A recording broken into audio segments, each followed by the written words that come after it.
you everyone for joining us. Good afternoon and happy Tuesday. I'm Angela Shulsky, Community Liaison with Markhoff and Mittman, the Disability Guys. I'd like to welcome everyone to the Disability Guys C4 Auth Doctors Edition webinar. Today, Brian Mittman will be revealing the top 3 secrets on the C4 Auth. If you have any questions, please type them in the chat and Brian will get to them. Also, make sure you stick around to the end for some really cool, awesome free gifts. And now I'd like to introduce our one and only Brian Mittman. I hope everyone is doing well this fine Tuesday, and glad you guys could join us. As Angela had mentioned, we'll be doing a presentation today on the C4 Authorization Form based upon input from everybody who wanted to see things that were going on about this. Some housekeeping. If you have any questions, you should have a little chat window either at the bottom or to your right, and you can click on that. It says, everyone, ask any questions that you have. We will try to answer those questions as we go along. The idea behind today's webinar is really to give you a fairly high-level overview of the C4 Auth process, but also some of the things that are happening in the world of workers' compensation, especially the amount of change that is happening with doctor-related issues is almost, it's like a fire hose and you have a small glass. So many different changes are coming down the road, from 5 new medical treatment guidelines to the CMS 1500 form to replace most of the C4 forms, but not all of the C4 forms, and a whole host of other things like the drug formulary and medical portal.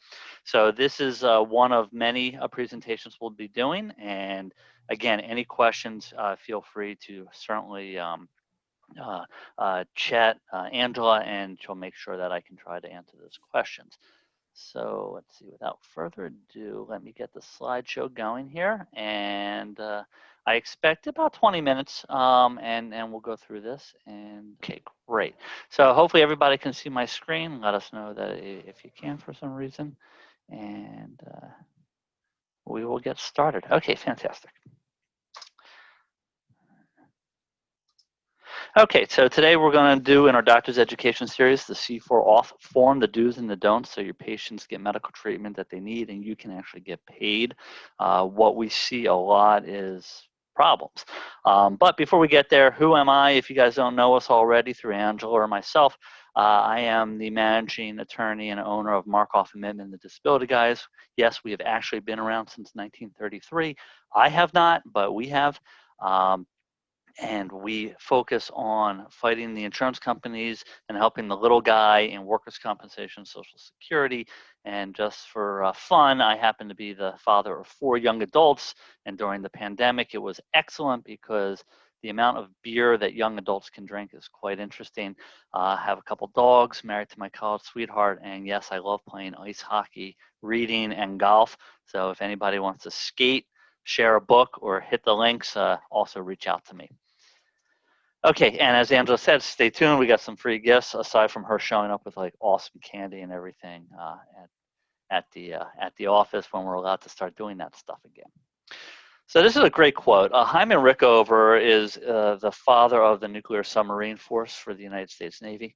And he has a great quote: "If you are going to sin, sin against God, not the bureaucracy. God will forgive you, but the bureaucracy won't." And that is so true of what we do with the Workers' Compensation Board. Most of the time, it's a lot easier to ask for forgiveness, but with the Workers' Comp Board, you got to get it right. So today, we are going to talk about the C4 Authorization Form and what the form is and why you should care. First, before I even begin, I want to thank everybody on this call. I recognize a lot of names. What you do as doctors, and when I refer to you as doctors, I'm referring to doctors, the medical staff, everybody that's involved in the treatment of an injured worker, is so important. People wake up in the morning and they're not saying, gee whiz, I want to get hurt today and I want to hire an attorney and find a doctor who takes workers' comp. They get up in the morning and they go to work and they want to have a good day. They want to earn money for the day and they want to go on with their lives. People don't expect it.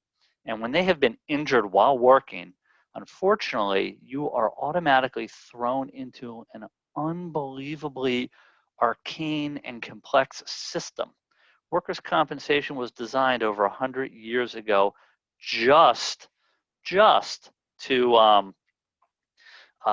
help an injured worker get quick medical care, get some lost wage benefits, and get back to work. Unfortunately, it has become an incredibly complex situation. For anybody that has practiced, especially medicine in this area, forget over the last 30 years, over the last 5 years, you know how crazy the workers' compensation bureaucracy and system has gotten.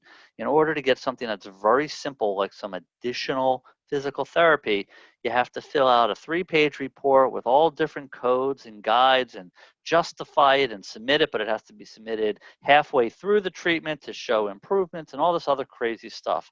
That's a webinar for another day. But one of those things is when to use and what is a C4 authorization form, and the official title is Attending Doctor's Request for Authorization and Insurer's Response. Imagine that. Oh, and by the way, we are happy to share any of the slides as well, as there's a whole bunch of resources that we're going to be sharing as we move along.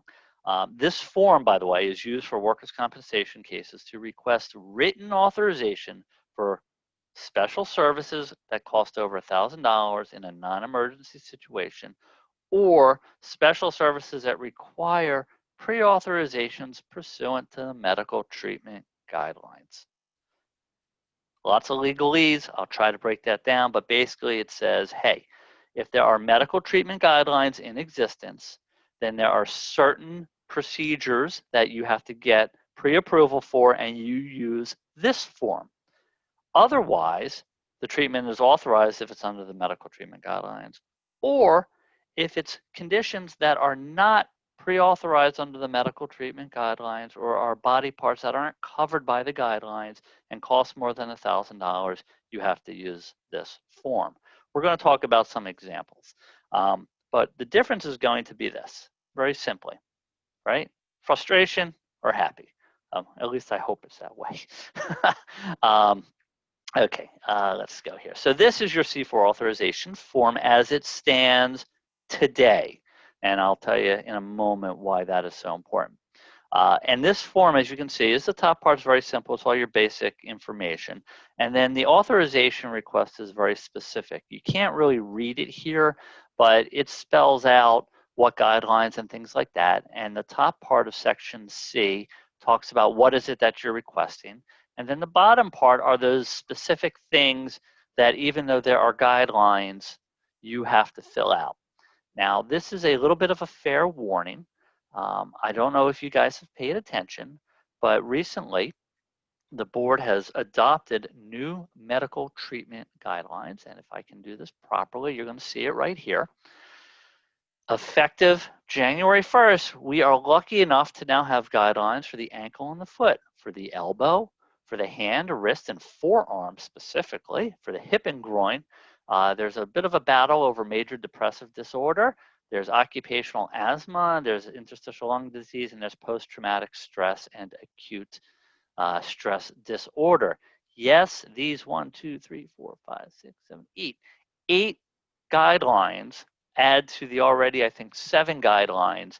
And there may be, and we don't know yet, there may be in this section here, the bottom part, there may be additional treatments that are going to be added to the C4 authorization form. So another important thing for you and your offices to pay attention to is to make sure that you are using the most updated and most recent C4 authorization form. So why does it matter? Who cares? You know, the attorney's yapping away. Can't we just fill this out and do it? So these are some of the big kind of myths that we see in working with doctors' offices, not necessarily your offices. I mean, we wouldn't be working and speaking to you guys if you weren't interested in doing things the right way. But a lot of doctors' offices, unfortunately, either don't fill things out right or do the right thing. So, you know, just filled out enough is good enough, and I can go fax it over to the insurance company is fine. We're going to talk about why that's not right. Forms don't really matter because my patient needs the treatment, or it's going to be covered under the medical treatment guidelines, so I don't really have to do anything. Not necessarily true. And finally, hey, the attorney can handle it. If I use the wrong paperwork, the attorney's going to get paid. And sometimes this becomes the doctor blame game that we all unfortunately sometimes have to deal with, which really doesn't help our patient and our client, and something that we should really take a look at that. So before we go over how to fill out the form, I'd like to kind of address what I call 3 secrets to answer these questions, and so that you can avoid the problems. And the great thing is, when you avoid problems, not only does your patient get medical care, you get paid, which is a pretty good thing. Okay, so 3 secrets. Secret number 1, how to properly file a C4 authorization in the age of COVID-19. There are a couple things going on, and we're going to dive into that more deeply. We're going to then go to secret number 2 about the difference between the C4 auth and the MG2 form, and how to determine which to file and when, as well as what happens when you don't receive a response from the insurance company. What's the real process? So we're going to address those secrets, because in a way they kind of are hidden in all of the rules, and you normally don't hear about it. Okay, so moving along. Secret number 1, how to properly fill out the C4 authorization form in the age of COVID. So many of you know that you fill out this form, and then you are supposed to fax it or mail it on the same day to a special pre-designated phone number. Fantastic. Unfortunately, back in March, the Workers' Comp Board came out with a bit of an adjustment and said, hey, even though there's pre-authorization numbers to reach out to people, you must email it. Now, the rule doesn't actually say you must email it, but the Workers' Compensation Board has gone basically off the deep end. We recently had a situation where a doctor submitted a C4 authorization form. The insurance company responded to it and rejected it, denied it. And the Workers' Compensation Board refused to give us a hearing because the doctor had faxed it to the insurance company instead of emailing it to the authorized contact. Even though they got it, they acknowledged it, and they denied it. So there is a link here, and again, we'll share these links. And this is, again, a good, no, where to go? Come back up here, okay. You click on that link, and it takes you to a special page right here. And it basically says, hey, here's the insurance companies. You toss the name in there, you go down here, and you can find out, okay, for ACE American Insurance, here's the email you're going to use, the fax number, and stuff like that. And so right now, just to be on the safe side until things change, I strongly suggest that you email that. And here's a secret little tip that they don't tell you. In fact, I didn't put it in here, but if you also email it to claims filing at, hold on 1 second, I'm going to actually get it for you. You are going to email a copy to WCB claims filing at wcb.ny.gov. What will happen is, if you have a WCB case number on your C4 form, not only will it go to the insurance company, an automatic copy will go into the claimant's file. That's a real good boots and suspenders way to protect yourself. So use email in the time of COVID-19 until they changes. I would use it even after COVID-19 rules change, because frankly, you can make sure that you send it by email to the Workers' Comp Board, and you then have a record or a trail of what is going on and what is transpiring. Okay, so that is secret number 1. Nothing, again, nothing shocking, but super important. All right, also, let's talk about timeline. This is super important as well. If you guys are doing this in-house versus using a company, and there are some companies that allow you to do C4 auth forms and file them, you're supposed to file it on the same day to the insurance company and copy to the board. As I said, by email, and you can do it by fax after COVID. So those are really the big, the big things that I had covered. And I am just checking on one thing for COVID, and nope, sorry, don't see that. Okay, so that's secret number 1. All right, secret number 2. What the heck is the difference between the C4 authorization and the MG2? I am also going to talk about a thing called the MG1. The MG1, real quick, is basically a form that you can use to get pre-approval, even if you don't know if you need approval for something. Almost every single carrier has opted out of using it, but it kind of exists out there. What you have to deal with is C4 authorization or the medical guidelines variance form number 2. So again, going back to that initial, what is the difference?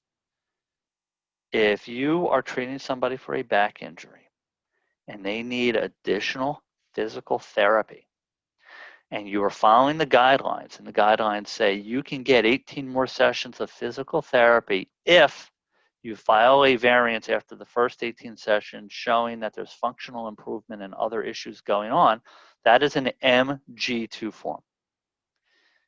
If, on the other hand, you have a new treatment regime, I'm going to make this up, and I apologize, but just call it the back fixer 2000 machine, right? You have some new physical therapy machine you want to use, and it costs $1,500 for 5 sessions. It is not in the guidelines. Therefore, you would use the C4 authorization form and make a request for it. Other things, for instance, this person has had a knee surgery. Even though the guidelines say a second knee surgery may be appropriate, an MG2 is the wrong form. The C4 authorization specifically has a section that says, hey, if you're having a second or greater surgery, you must use this form and provide supporting documentation for that procedure, because obviously it'll be more than $1,000. If you have questions specifically, there are FAQ pages from our friends at the Workers' Comp Board, and they look something like this, where particularly under the medical treatment guidelines, you can go into the pre-authorizations, and it says, these are all the currently these are all the procedures that are recommended by the medical treatment guidelines, but you have to get pre-authorization for. It tells you what the process is and tells you that you have to file it and things, and all those things. So there's some good basic guidelines here, but the key is knowing what the condition is. So if you're going in for a artificial disc replacement, even though the guidelines say it's approved, you use this to do it. You use the C4 authorization form for it. Okay. And then there's also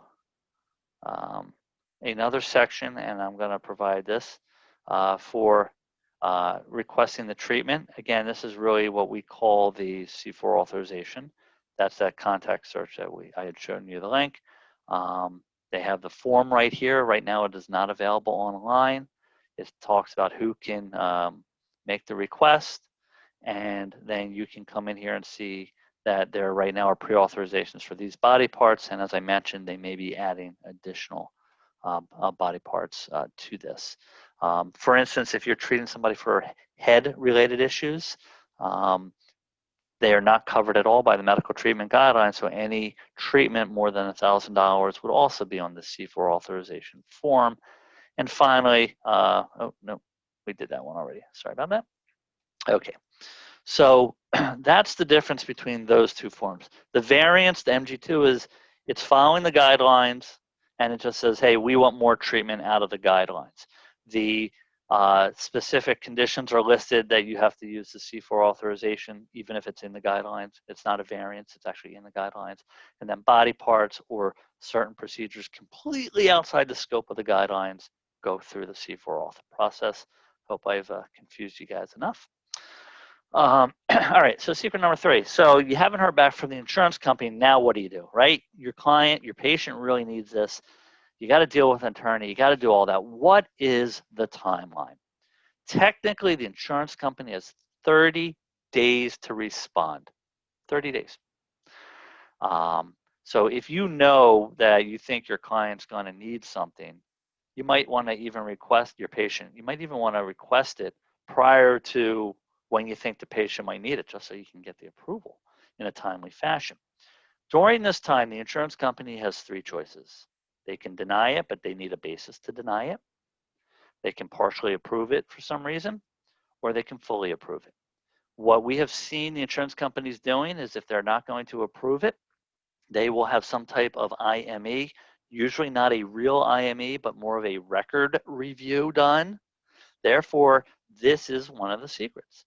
When you put in the reason why, be super specific, talk about how it's going to improve function, it's going to decrease pain, it's commonly accepted. You can throw in an article, from the board certification society, American Medical, whatever it is, so that if you have an IME person review it, it's usually not even a peer review. Now they're using nurse practitioners. Sometimes they use a doctor who might be an emergency room doctor, even though you're an orthopedist. So put that in there. And then within 30 days, they're supposed to respond. Now, if they don't respond, what happens? The Workers' Compensation Board is technically supposed to submit an order of the chair within 5 days. So 35 days after, they're supposed to send out this order of the chair that says the treatment requested is deemed approved. Sometimes the Workers' Comp Board doesn't. They end up calling the attorney. We end up throwing in a request for what's called a request for action for an order of the chair. So I know my office and many other offices were perfectly happy to help you guys out. You give us a quick shout and say, hey, this was denied. Here's all the support for it. Here it is. Boom, we can submit it and request that an order of the chair be submitted because they didn't respond in 35 days, or we can just request that they provide an order of the chair because they didn't respond. And if they did respond, if you believe it's medical care that your patient still needs and you call us, we will request a hearing to address the situation and probably have to take testimony of the doctors involved. So that's what happens, the auto part in the beginning, and if there's no response, how we get involved in trying to help move this thing along. Now I threw in here also there's rescission of the order of the chair. We periodically see an insurance company somehow dispute, and the Workers' Comp Board comes back and says, you know what, we're rescinding the order of the chair. So even though you cannot appeal the decision, the insurance company cannot appeal this decision. They can, under certain circumstances, and frankly, we're not very clear what those are, ask for a rescission. Sometimes it might be something along the lines of, we're not the insurance company on the case, or this was already approved, or something weird. We believe, but we're not clear, we believe that if you proceeded with the medical treatment, even if it is rescinded later, you should be able to get paid. I've been trying to get some clarification on that. We don't see it much, but you do have to keep in mind once in a while, the Workers' Comp Board tries to back out of it. And they've created this little world outside of the normal legal channels. This all happens with the medical director's office. So these are some important things. I'm just going to kind of go back a bunch of slides if I can find out how to do that. And where am I going? So again, you want to be sure that you're properly filling out the form, providing the supporting evidence, and sending it the right way. You want to make sure you're using the proper form. And when you do either receive a response or don't receive a response in a timely manner, get in touch with your patient and get in touch with the attorney quickly so that we can get the approval for you. Those are really the main things that you're going to be able to do. And if you did that, you're going to get your patient treatment sooner. What would that be worth to you? A happy patient. Take the burden off of your staff. As long as they are filling out the forms in the right way and supporting it, you know you're doing the right thing. And of course, it puts more money in your pocket because you're going to get paid for the treatment. I'm not sure where everybody on this call stands, but I know that there's a lot of medical that ends up going unpaid and gets written off because of everything that goes on. So those are my kind of big high-level points I really wanted to cover today. Just bear with me here 1 second. Oh, I clicked the wrong thing, so don't mind me. I do that every once in a while. Um, and let's see here. Hang on one second. I got a chat here. Hang on one second. All right. So let me look at those before we kind of go on. Boom, boom, boom, boom. If no response from the insurance company for the MG2 and the board sends approval after 35 days, can we resume treatment? Okay, so there's a difference between the MG2 and the C4 authorization. So what the C4 authorization is supposed to do from a time frame is that the insurance company has 30 days to respond, and then technically the board is supposed to respond within 5 days. If the insurance company has not responded, the workers' comp board is supposed to issue the order of the chair. The moment you get the order of the chair, you can proceed to do the treatment. The MG2 process is a different process. If there is a denial, then there's either arbitration or a hearing that happens. So these are different processes. So again, C4 authorization request, after 30 days, no response, Workers' Compensation Board then issues a order of the chair. You can then treat. And I think that was the main, yep, that was a question there, which is actually a really, really good question. So knowing these, I would also suggest you might want to make a chart. What are all the forms that you use? What are the time frames? Angela, if you remind me, I think we'll put something together for all the doctors about that. It's super, super helpful. So let me see if there's any other questions at this point. If there aren't really any other questions, I just want to let you guys know what we can do for you and how we can help you out. First things first, right? We're offering free 30-minute lunch and learns. We'll supply lunch for your office, and we will take a deep, deep dive into a specific topic for you. We've also created a medical professional hotline. You guys can call this hotline. It does not have to be one of our cases. Any case that you have, a question you have, please call this number and we will get back to you as soon as possible. If not, if we don't pick it up right away, we will certainly get back to you because we know that you always have questions. You're going to get off of this and then a question's going to pop up. And we're also, with everybody's email, if we can get addresses, we're going to reach out and send you 10 free copies of our client guide, Navigating the New York Workers' Compensation Maze. It's great for everybody in your office to read, but it's also a fantastic resource for your patients. I don't know about you, but one of the biggest frustrations is a patient goes to a doctor's office. You guys operate a certain way. They believe a certain thing is going on. They then call me and say, oh my God, what's going on? They speak to the attorney and we say a few things and they go to you and they yell at you or say things there. We try to work with everybody to really get the information out there because frankly, as I said in the very beginning, you have been injured while you're working. You don't give a hoot whether it's a C4, a C4.2, a C4 authorization, an MG2. You don't care about anything. You got hurt. Your doctor says, I need this treatment. Why aren't they providing this treatment? And that's what we're, excuse me, that's what we're there for, to try to, really help out and really do.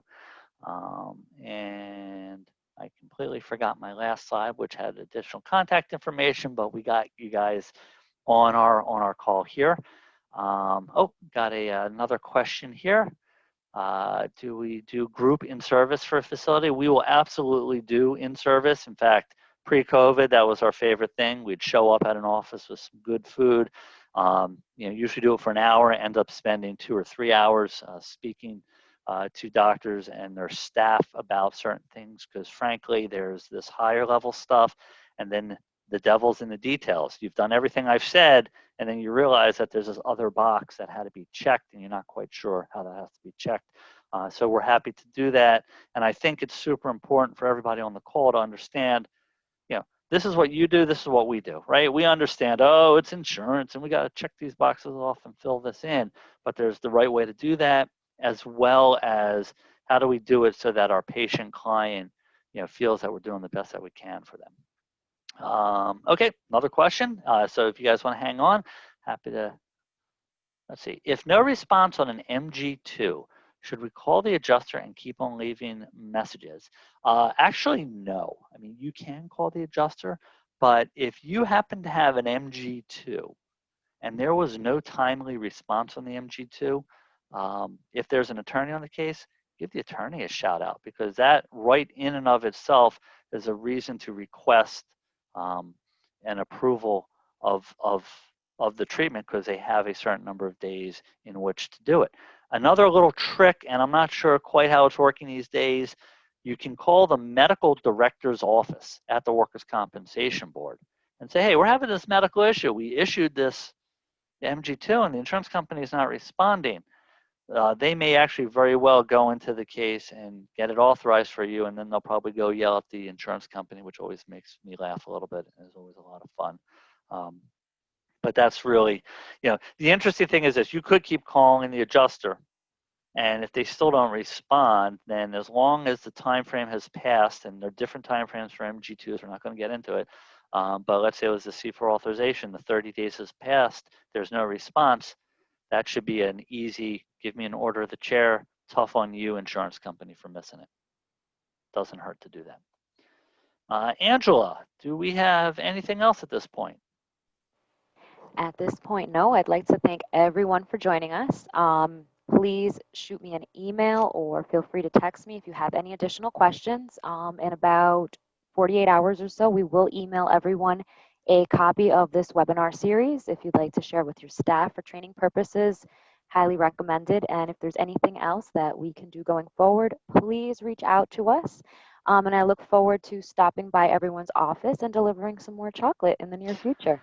And again, I just want to add in, we're super happy to set up times to really come in and do a deep dive with your people, because they're the ones, you're the ones that are dealing every day with what the insurance companies are saying or how they're responding or not responding, and that doesn't always line up with what the rules are. So happy to help you guys out with that. Yep, All right, so anything. stay safe, hang in there, and look in the mail for some cool gifts. Speak to you soon. Thank you, everyone. Bye-bye.